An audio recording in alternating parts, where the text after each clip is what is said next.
Hello, everybody. You have tuned into the Indiana State Police Roadshow. I'm your host, Sergeant Rich Myers with the Indiana State Police Public Information Office. We thank you for tuning in to the Indiana State Police Roadshow. We're brought to you each and every week by the Indiana State Police Alliance and Cops for Kids, a subsidiary of the Indiana State Police Alliance, and also Tom Trial, the man behind the camera, who puts us on our Indiana State Police YouTube site each and every week. And I have a new guest with me today, somebody from my hometown, my home area that has never been with us, though.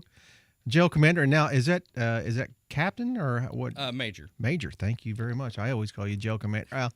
I always call you Dave, so I guess that's why I didn't know your actual title. Absolutely. Dave Rogers, who's the jail commander for the Morgan County Sheriff's Department, just south of here. And I wanted to get Dave in here to talk about a program that I know a lot of different counties are struggling with right now and looking for something that they can do to help alleviate the problem that they've got going on right now. But let's get a little bit of your background, Dave. How long have you been with the Sheriff's Department down there? I've been with the Sheriff's Department for 16 years. Okay. Have you been in the jail division the whole time? I have. Okay. And then how many sheriffs have you served under in that time? I've served under 3 sheriffs. Wow. Survived under 3 sheriffs or served under 3? I have served.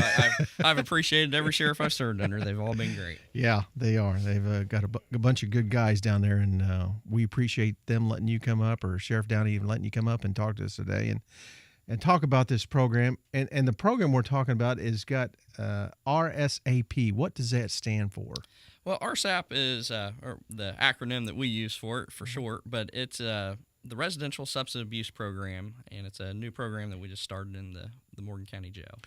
And I know we've talked about before privately, and we discussed it kind of a little bit when we started here, but jail population has just taken off everywhere in Indiana, hasn't it? It has. It's became a very large problem with the new legislation under House Bill 1006 that was approved last year. That diverted F6 felons from, which used to be D felons, from prison back into the local county jails.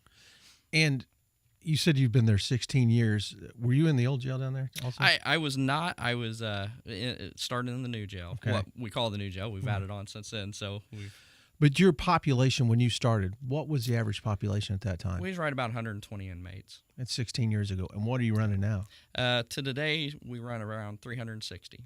Wow, man. And do you find this is a population growth of males? Is this a population growth of females? Is this both, or what? It's both. We've definitely seen a major increase in the female population. When I first started in Morgan County, we had right around 8 to 10 females on average. Okay. And this morning I checked our count and we was right at 71. So Wow. it has been the larger growth, most definitely. And would you say that's because of the influence of prescription, non-prescription drugs? Yes. About 90% of our populations, whether they're in jail for a drug offense or not, they have a substance abuse problem that we have to deal with. And so, yeah, I mean, it's just heroin's definitely picked up around the community in the past 4 years. And prescription drug fraud is a big one with the female offenders as well. So would you also say, Dave, that even if somebody is in there, say, on a burglary charge, maybe this burglary charge stems from trying to get money for a drug habit? That's correct. A lot of our thefts, frauds, burglaries, all stem back to drug abuse. So you saw this problem that you had. What enticed you to start your own program? Well, we began about 2 years ago. The courts were starting to amend people's sentences or our inmates' sentences to different rehab centers across the state, which was great. Unfortunately, those are not very secure environments, and therefore we started having within 30 to 45 days, we was having to go around the state and pick our people back up where they'd been rearrested, left the rehab centers. Just wasn't good for my staffing, and we just didn't have enough folks to drive around the state to continue that. You were probably situation. spending a lot of resources, a lot of money on things that you could be doing better things with. It was, absolutely. And, we still had the problem not only with the rehab centers across the state, because some was as far as Fort Wayne, Evansville, so we was traveling pretty far distances for relatively unsuccessful outcomes. And so, with the F6 felons coming back into the jail, the sentencing laws all changing under House Bill 1006, it really started growing our population because we had folks that we didn't have Right. normally, and we have folks a lot longer. We have some. I've got a couple of inmates right now serving 12-year sentences in the county jail, and that's tough to manage that person for 12 years to keep them occupied in that kind of atmosphere. So we had to come up with a strategy and a plan to better manage our inmate population. So is this something that you saw in another county, another state, or is this something just, hey, well, we're going to go with this? This program's pretty unique to our situation. We're starting to get some attention from other counties that's seeing it, hearing about it, coming up. I visited with the Brown County Sheriff last week. Monroe County court system has been interested in the same program that we're doing through word of mouth. So what's making this a little bit different? So there is several substance abuse programs within jails and correctional facilities throughout the state. Our program is what other facilities would consider a therapeutic community, which tends to be more religious based, and it's not all education based. We've mixed that up. We've included a lot of education for substance abuse, and then as we looked at why people keep coming back to jail, Right. a lot of that is they just lack stability in their life. Therefore, they revert back to drugs. Mom and dad done drugs. That's just what they was used to doing.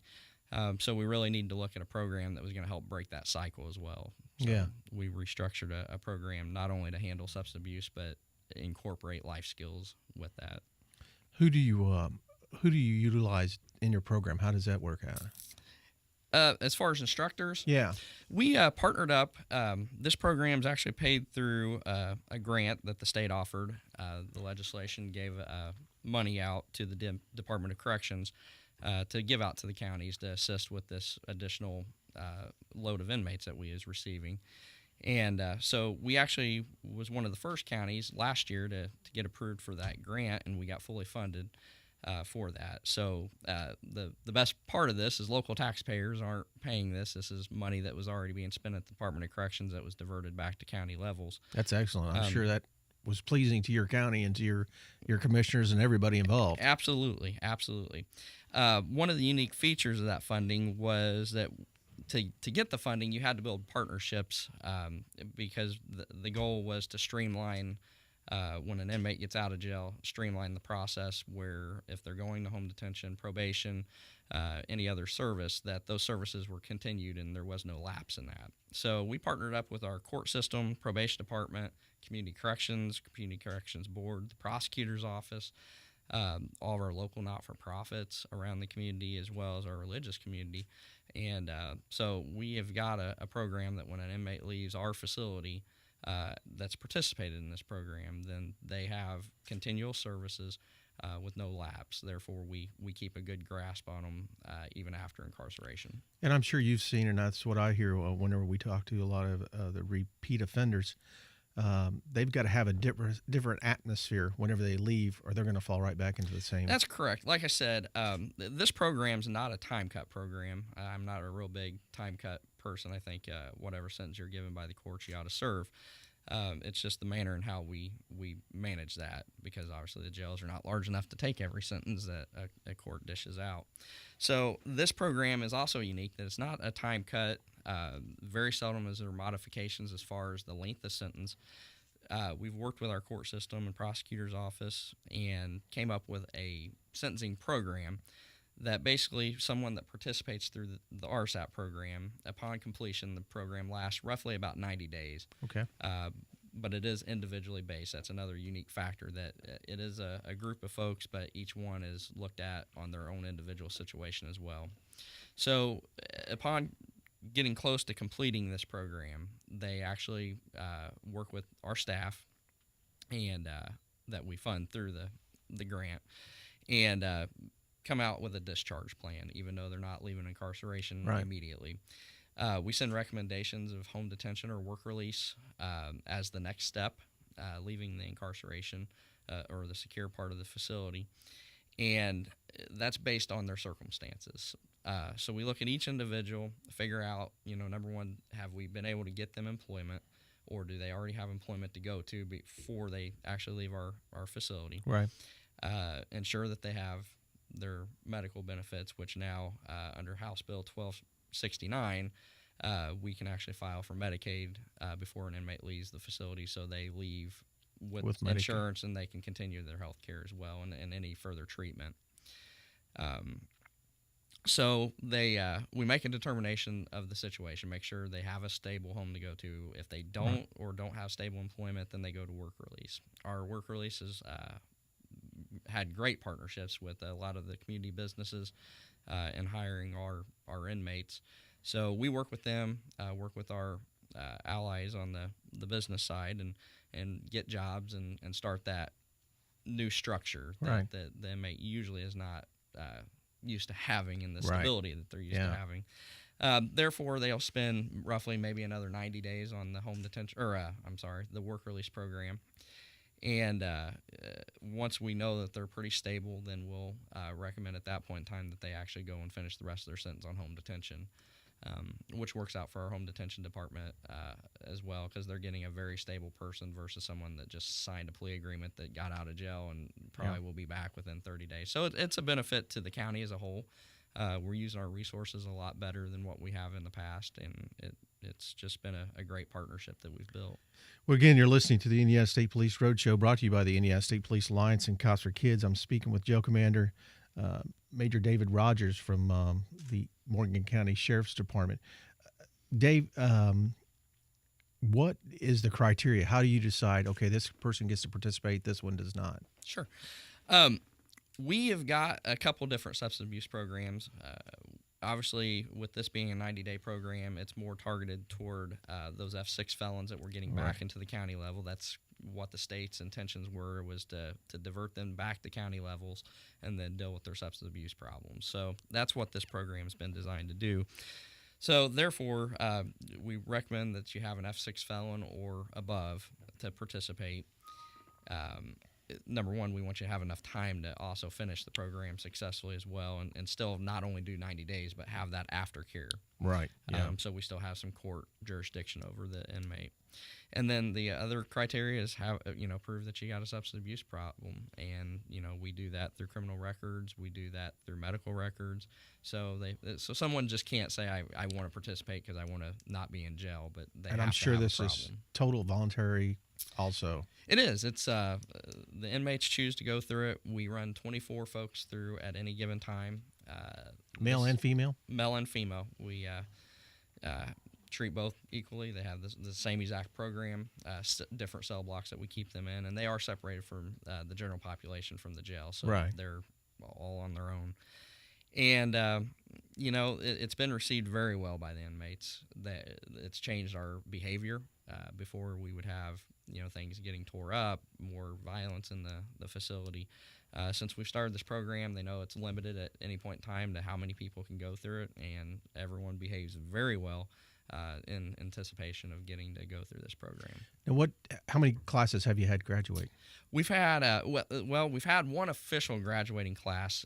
That's the other unique portion of this program is it's liquid. So just because you start today doesn't mean in 90 days you're going out. Okay. And so someone may leave in 120. You're at a minimum of 90 days. So depending on as folks leave, then we start filtering in new people into the program, and the program's designed to accept those people midways.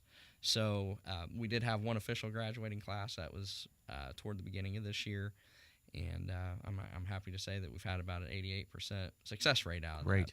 So that's been big. Absolutely. When we are using outside rehabs, which we have, like I said, over the past couple of years, the success rate's been, first of all, we've not had this many people go through those, first of all. And second of all, the small amount of people that we have had go through this, they just aren't real successful with it. And you end up returning them to jail and have to deal with them again. Absolutely. Well, we're out of time here. I appreciate you coming all the way up here to Indianapolis and speaking with us today on your program. And I'm sure if anybody sees this program, hears about this, wants to try something maybe familiar or similar to what you're doing, contact you at the Morgan County Jail, and you'd be glad to talk to them about it. Absolutely, and thanks for having me. Well, again, you've been listening to the Indiana State Police Roadshow, brought to you by the Indiana State Police Alliance. Cops for Kids. I've been speaking with Major David Rogers from the Morgan County Jail Division, speaking about the RSAP program that they've started at the jail down there. Appreciate you listening. We'll catch you again next week. Roadshow is out.